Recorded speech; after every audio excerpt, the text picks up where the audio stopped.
मेरा पति बहुत ख्याल रखता था, मेरे लिए महंगी महंगी चीज़ लेकर आता था, जबकि उसकी इतनी औकात नहीं थी।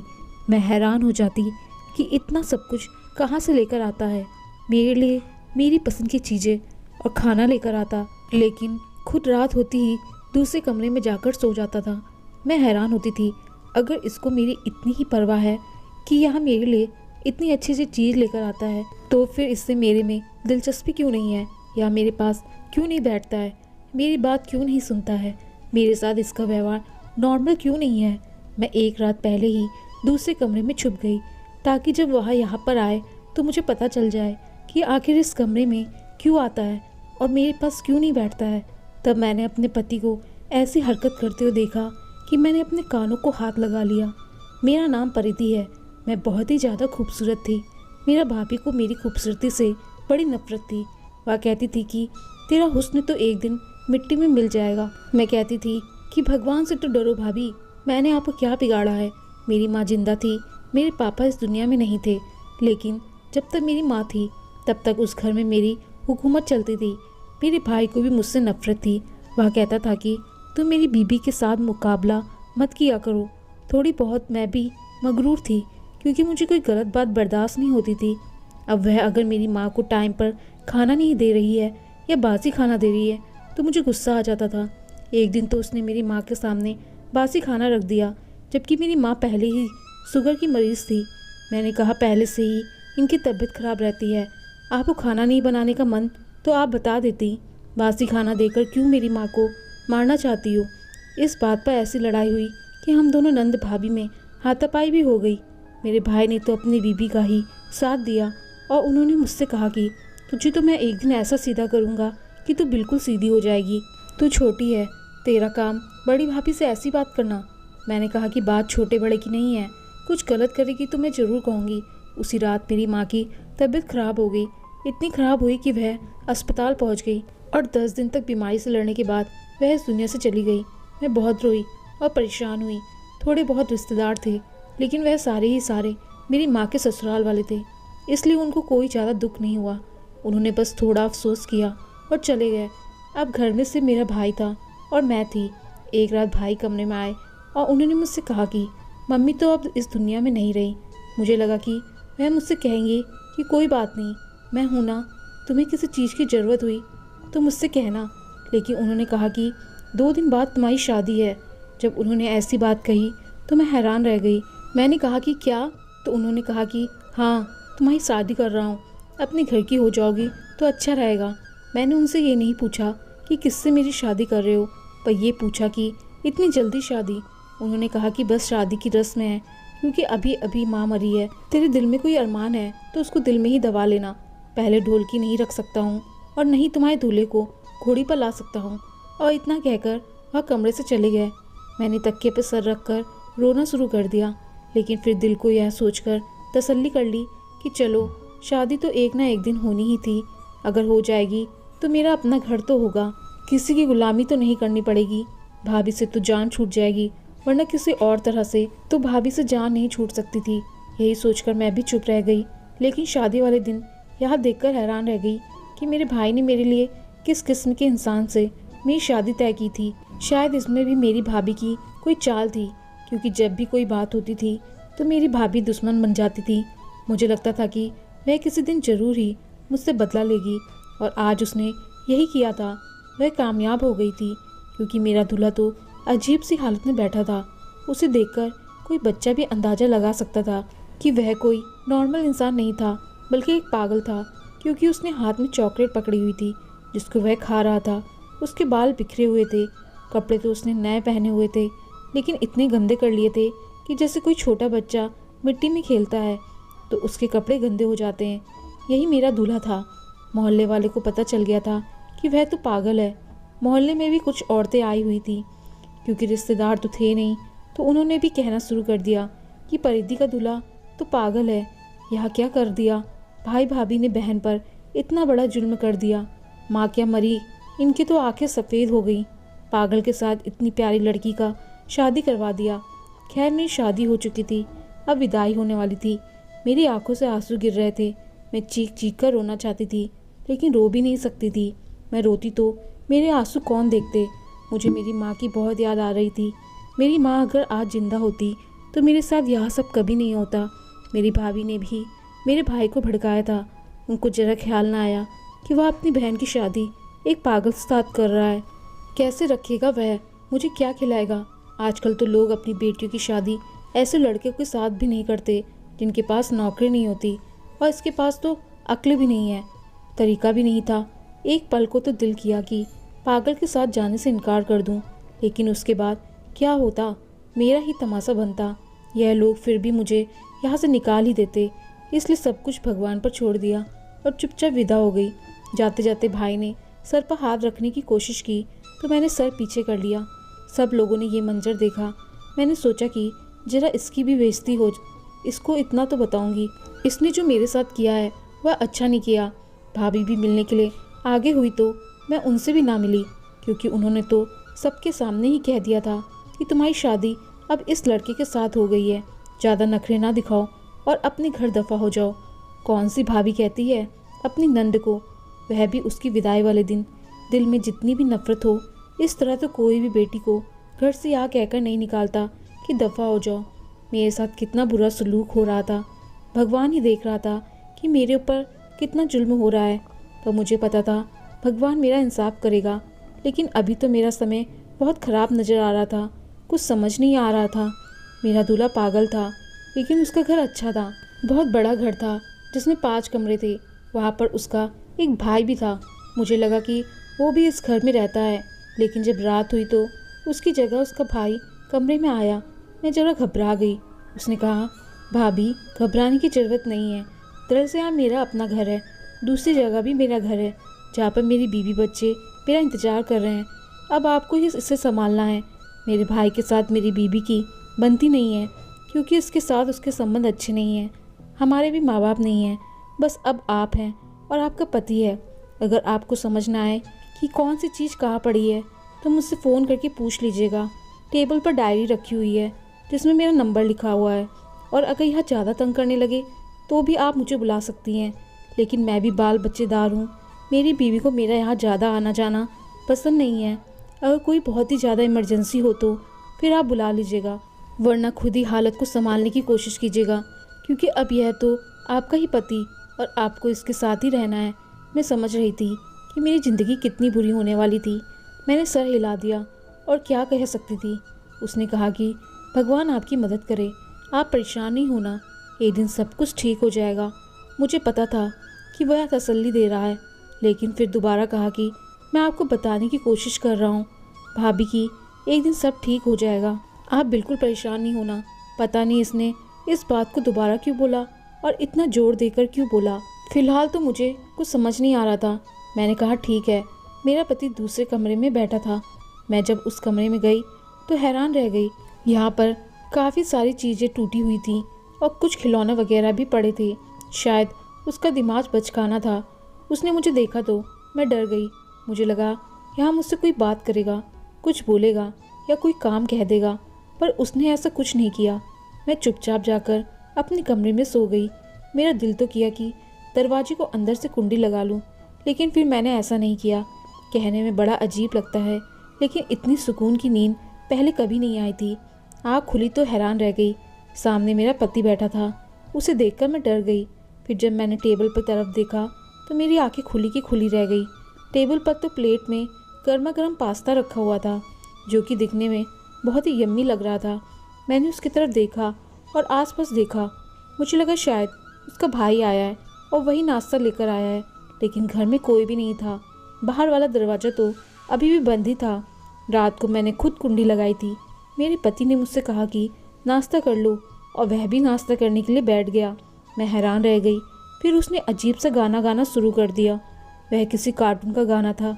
तो मुझे समझ गई कि शायद एक नॉर्मल सी हरकत है। इसे भी भूख लगी है और इसके पास थोड़े बहुत पैसे हो। ये काम तो कोई छोटा बच्चा भी कर लेता है। खैर मैंने नाश्ता कर लिया। उसके बाद मैं घर को साफ करने लगी। मैं यहाँ पूछना भूल ही गई थी कि ये घर कैसा चलता है, लेकिन फ़िलहाल तो घर में ज़रूरत की सारी चीज़ें पड़ी हुई थी। मैंने उसके भाई का नंबर मिलाया, पर नंबर नहीं मिल रहा था। मैंने दोपहर का खाना भी बना दिया। मेरा घर ऐसे ही चलने लगा। एक दिन मेरा पति अचानक ही कहीं चला गया तो मैं परेशान हो गई। मुझे लगा कि पता नहीं शायद घर से ही भाग गया है। मैंने इसलिए उसके भाई को कॉल की थी। उसने कहा कि हाँ, वह कभी कभी चला जाता है लेकिन वापस आ जाता है। परेशान होने की ज़रूरत नहीं है, रात तक वापस आ जाएगा। अगर रात तक भी वापस नहीं आता है तो फिर आप मुझे बता देना। मैंने कहा कि ठीक है। रात हुई तो मेरा पति वापस आ गया। उसके हाथ में कोई चीज़ थी जो उसने मुझे पकड़ा दी। मैंने खोल कर देखा तो उसके अंदर गुलाब के फूल के गजरे थे। मैंने कहा, यह क्या है? तो उसने कहा, मैं तुम्हारे लिए लेकर आया हूँ। मैं हैरान रह गई। उसने गजरे मेरे पास रखे और खुद दूसरे कमरे में चला गया। थोड़ी देर बाद देखा तो वह कमरा अंदर से लॉक था। उस घर में मेरे दिन अच्छे गुजर रहे थे। जैसा मैंने सोचा था वैसा कुछ नहीं हो रहा था, बल्कि सब अच्छा ही हो रहा था। मेरा पति मेरे लिए रोज़ कोई ना कोई चीज़ देकर आता था। पता नहीं उसके पास पैसे कहाँ से आते थे। घर में भी हर चीज़ मौजूद थी। जब घर का सामान थोड़ा बहुत ख़त्म होने लगा, एक दिन उसका भाई आया और उसने आकर 50,000 मुझे दिए। मैंने उससे कहा कि ये घर भी आप ही चलाते हैं? तो उसने कहा, नहीं, ऐसी कोई बात नहीं है। दरअसल हम दोनों भाइयों के नाम पर कुछ दुकानें हैं, उनका किराया आता है, तो ये उसी के पैसे हैं। मैंने कहा ठीक है। मैंने घर की ज़रूरत का सामान ले लिया। उस घर में टीवी, एसी सब कुछ था। एक दिन भूले भटके मेरी भाभी और भाई यहाँ पर आ गए। उनको तो पता था कि उन्होंने मेरी शादी पागल से करवाई है और देखने आए होंगे कि मेरा क्या हाल हुआ है। लेकिन जब मुझे देखा तो हैरान रह गए। मैंने नई ड्रेस पहनी हुई थी। मेरी भाभी ने कहा, यह ड्रेस कहाँ से आई? इन लोगों ने तो तुम्हारे लिए सिर्फ 2 ही जोड़े बनाए थे और हमने भी तुम्हारे लिए कुछ नहीं बनाया। मैंने कहा, पति ने मुझे लाकर दिया है। उसने कहा कि तुम्हारे पति को तो मुंह हाथ धोना नहीं आता, तो तुम्हारे लिए ड्रेस कहाँ से लाएगा? मैंने कहा कि उसी ने मुझे लाकर दिया है। आपको किसने कहा कि उसे मुंह हाथ धोना नहीं आता है? यहाँ देखिए, मैं आपको दिखाती हूँ मेरे लिए क्या क्या लेकर आया है। जब मैंने सारी चीज़ अपनी भाभी को दिखाई तो वह भी हैरान रह गई। उन्होंने कहा कि यह सब कुछ कहाँ से लेकर आ रहा है? कहीं से चोरी करके तो नहीं ला रहा है? मैंने कहा कि यह चीज़ तो बिल्कुल नई है। उन्होंने कहा, नहीं तो, यह नई नहीं लग रही। यह क्या बात हो गई? उनका तो ऐसा हो गया जैसे तीर निशाने पर नहीं लगा, कि जैसा वह मेरे साथ कुछ बुरा करना चाहती थी पर बुरा नहीं हुआ तो वह परेशान हो गई थी। खैर, मैं भी उनको सारी चीज़ दिखाई और मैं बड़ी खुश हो गई। मेरी भाभी ने कहा, शायद मैंने जल्दबाजी में आकर गलत फैसला कर दिया, लेकिन तुम तो खुश लग रही हो। मैंने अपने भाई को भी कहा कि आपने कोई गलत फैसला नहीं किया। मैं वाकई खुश हूँ, मुझे कोई दिक्कत नहीं है। मुझे इस घर में किसी चीज़ की कोई कमी नहीं है। हम भी तो गरीब लोग ही थे ना। अगर हमारी शादी होती तो हमारे जैसे लोगों में ही होती। लेकिन यहाँ देख लीजिए, यह लोग तो आपसे अच्छे हैं। इस घर में तो एसी भी लगा हुआ है, गर्मी होती भी है तो सुकून की नींद आती है। मेरी भाभी का मुंह लटक कर रह गया था। मुझे पता था कि घर जाते ही वह मेरे भाई से झगड़ा करेंगी। मेरा पति मुझसे कोई बात नहीं करता था, मेरे लिए चीज़ें भी लेकर आता था और मेरा ख्याल भी रखता था। एक दिन मैं किचन में जा रही थी कि मेरे पाँव फिसलने से मैं गिर गई। मुझे मामूली से चोटें आई तो मेरा पति मेरे पास आया और मेरा पाँव दबाने लगा। लेकिन रात होते ही वह दूसरे कमरे में चला जाता था और अंदर से लॉक लगा लेता था। मैं बड़ी परेशान होती थी कि यह किस किस्म का मामला है। मैं उससे बात करना चाहती थी, पूछना चाहती थी। मैंने मूवी में देखा था कि मोहब्बत से इंसान ठीक हो जाता है। शायद मैं भी उसको ठीक कर लेती। अगर वह ठीक हो जाता तो फिर इस दुनिया का सबसे अच्छा मर्द होता, क्योंकि स्मार्ट तो था ही, जवान भी था, पैसे की भी कोई कमी नहीं थी, घर भी उसका अपना था, इतना सारा सामान भी था। अगर ऐसे ही होता तो मेरी ज़िंदगी सेट हो जाती। लेकिन वह मुझसे बात नहीं करता था। मेरी एक दोस्त पागल की डॉक्टर बन गई थी। उसने मुझे एक बार बताया था कि ऐसे लोगों को बहुत प्यार और मोहब्बत की ज़रूरत होती है, और अगर उनकी ज़िंदगी में कोई हो तो वह उसे बहुत प्यार और मोहब्बत देते हैं, मतलब आम इंसान से ज़्यादा। लेकिन यहाँ पर तो मामला उल्टा था। आहिस्ता आहिस्ता मुझे बात समझ आने लगी थी कि जो भी मामला है उसका ताल्लुक उस कमरे से ज़रूर है, क्योंकि मेरा पति उस कमरे में ही चला जाता था। इसलिए मैंने सोच लिया कि मुझे पता लगाना होगा कि उस कमरे में क्या करता है। मैं एक बार उस कमरे में गई थी पर वहाँ पर ऐसा कुछ भी नहीं था। मेरी भाभी ने लोगों को कहना शुरू कर दिया था कि पागल से शादी हुई है, लेकिन वह बड़े अच्छे हालात में है। मैं कहती थी कि हाँ, भगवान का शुक्र है, मैं तो बहुत ज़्यादा खुश हूँ, मेरे पास सब कुछ है। मेरे पास पैसे भी होते थे, घर के सारे मामलात मेरे हाथों में होते थे, पैसे आ जाते थे।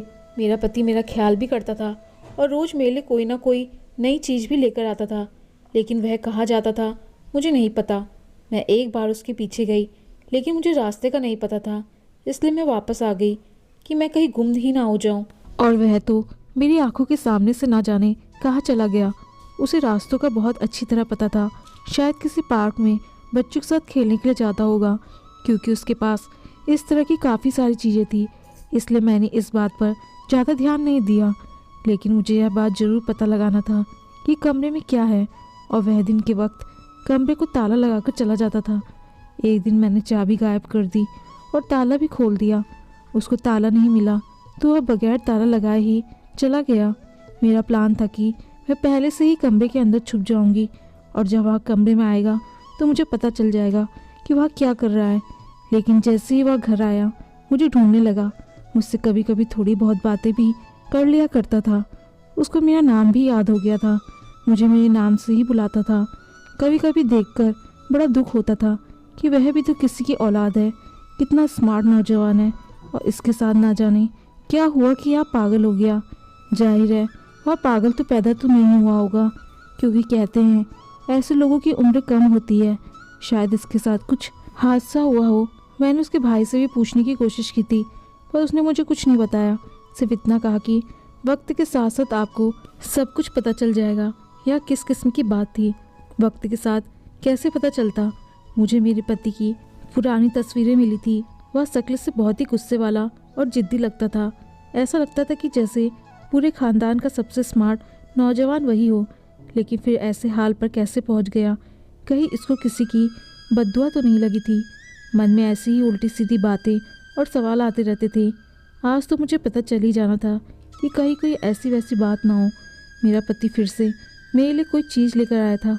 कमरे में गया, लेकिन उसे लग रहा था कोई ना कोई बात थी जो नॉर्मल नहीं थी। थोड़ी देर बाद उसने अपनी जेब में से एक बड़ा सा फ़ोन निकाला।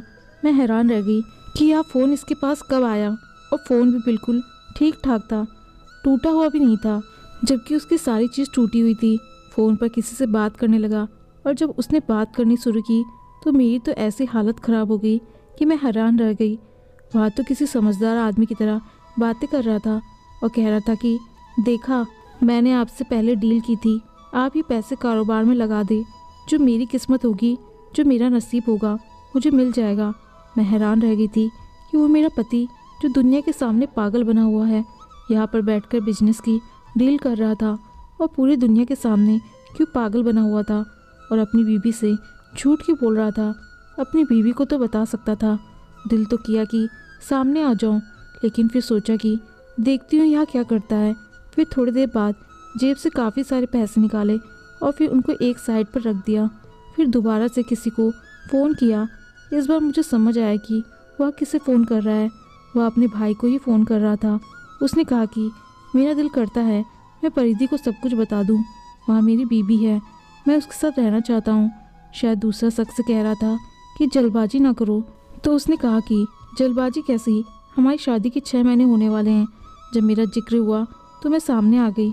वहाँ मुझे देखकर हैरान रह गया। उसका मुंह खुला का खुला रह गया और फ़ोन एक साइड में रख दिया। मैंने कहा कि यह सब कुछ क्या है, क्यों दुनिया के सामने पागल बने हुए हो? मैंने सब कुछ सुन लिया। उसने कहा कि मैं तुम्हें बताने ही वाला था। मैंने कहा कि मुझे सच सच सारी बात बताओ, आखिर बात क्या है? मेरी आंखों में आंसू आ गए। तो उसने कहा रो क्यों रही हो?